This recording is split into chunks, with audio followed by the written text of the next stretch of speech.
So if you're running ads to buy leads, I mean, essentially buying leads, but you're not tracking contact attempts per lead, then you're flying blind on your execution. And so here I want to show you how.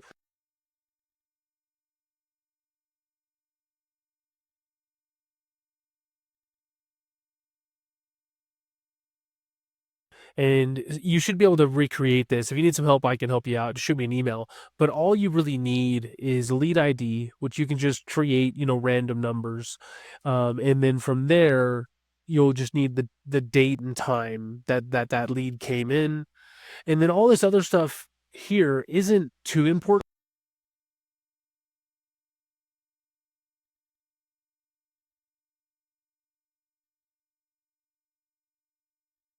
Lead, and then the number of attempts, and then the attempt date and time, and then also what kind of attempt channels, the outcome of the attempt.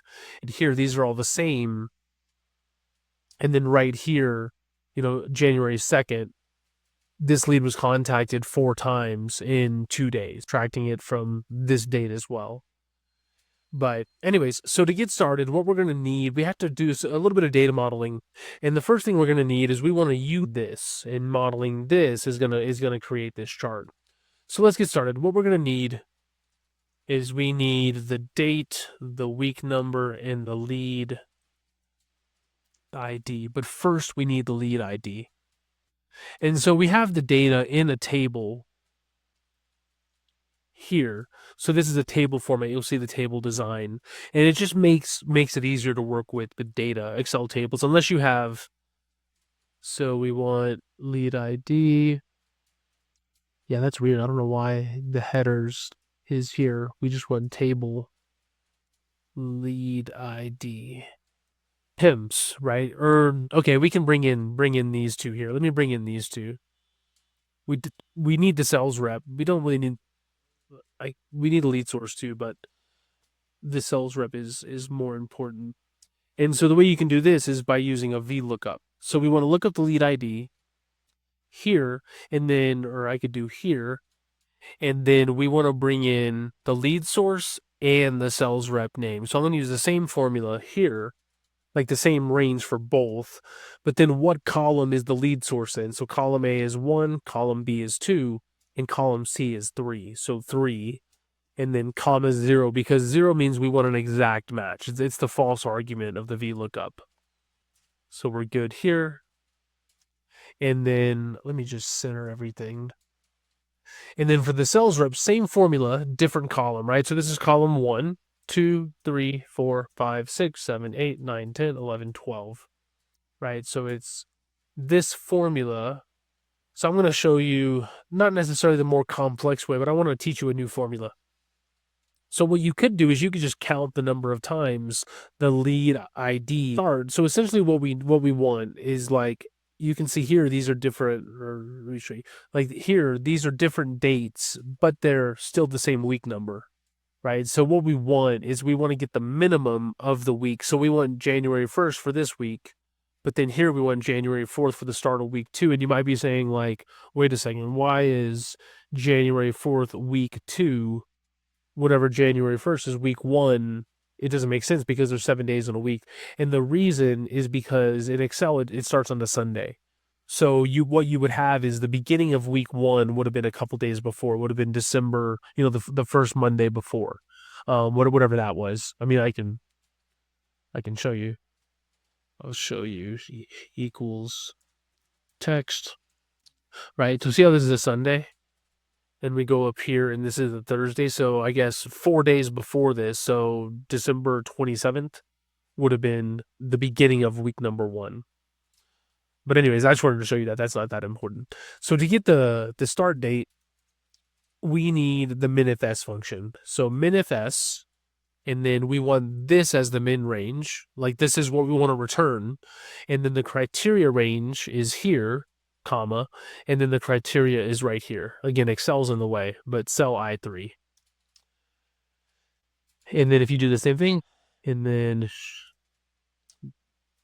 okay, so now we want the volume. And by volume, so you need to lock this in place and this in place, but we want the two to not lock. And so the way you do that is with absolute referencing. So just go in between here and press the F4 key, and you'll see both sides are locked. A dollar sign before the letter and before the number. And then the same thing here and the same thing here. That's why a lot of times I map the whole column, because you don't have that issue. But the problem with mapping a column is if you have data like underneath that you don't want to include, it will include it. And so you don't want that. Okay, so then I press Control-Shift-1 to get it formatted properly, and then a target. So I'll just type in 3.5, and then I'll do equals this, and I'll show you why in just a second. Okay, so now we have the data structured, right? It takes some time it's taken 13 minutes just to get to this point. And so I understand. And if you've stuck with me this long, thanks. But now we can actually make the charts. And so what we want is we want a column chart, by week. And we're going to have the volume on the x-axis, right? And then the count, the count of the volume is the y-axis, and then the average, which is the red line, is going to be the secondary axis, and then the gray line across is going to be the 3.5, the target. Okay, so what you can do is you can just click here, week start, press Control-Shift right arrow, and Control-Shift down arrow, and have the values on any of these. Don't just click on the crosshair data labels, because it's like, what is that? So click on whatever you want the value to be on. Say you just want the line, and it's still going to be noisy because there's just a year, there's 53 data points. Not data table, data label. Let me back out. I'm just clicking all over the place. Okay. So get out of here with all that noise, and then click on the red line, and then click data labels. Right? Still super noisy, so you might not want that. If you're looking at a bigger screen, then it could be good. Or if you wanted to remove like the decimal, that can also work. But I'm not gonna have the data labels because I just think it doesn't look good. But okay, so that's how you create that. The next thing we want to do is we want to do the same thing, sort of the same thing, but on the sales rep, right? So instead of having a trend, we just want to create a heat map that has a target cell. Oh, also here on the target, the reason why I made this equal to everything above it is because now you can make it dynamic, and you see how that line changes. And so that's the sort of the benefit of doing it that way. Okay, so what we need first is we need a unique list of the sales reps, right? So I'll just do sales, or actually here what I can do equals unique, and then highlight the range. So F2. Control-Shift down arrow, F186, right? Or, then organic and all that other stuff. So equals average if S. And then from here, what I'm going to do is I'm going to just do the whole column. If there's anything here on the contact attempts, if there's anything underneath that you're not wanting to do to average, then highlight the range. But in this example, I'm just going to highlight the whole column. Okay, so we have that. Now we need, let me move this out of the way. Now we need the sales rep, so column F, comma, to be right here, cell O21, and then comma, and then we want the lead source, comma, to be builder partner. And you have, the average number of follow-ups is 1.76. And this is within a 7-day window. 1.8 if you remove the decimals. Okay, so now what we want to do is we want to drag this across and drag it down. But the problem is that Excel, we need to lock the range like I showed you before. Because what's happening is, G is turning into H, right? And then P20 is turning into P21. You can see here that it's 1.8, but it should be the name Alex, right? And so, again, we need to do absolute referencing. So anywhere you see the columns, just press F4. That's absolute referencing. And then this is also absolute referencing. It's just at the row and at the column level. So Alex Martinez, we want to lock the column. So as we drag it over, we don't want Alex Martinez to change. So you put the $ before the letter, before the column, essentially, like before the number, quotations, target, colon, space, quotations. And then if you, I'll show you, if you want it to be just like 1, 2, 3, 4, then that's fine. But if you want to do like 2.5, 3.5, then do 0.0.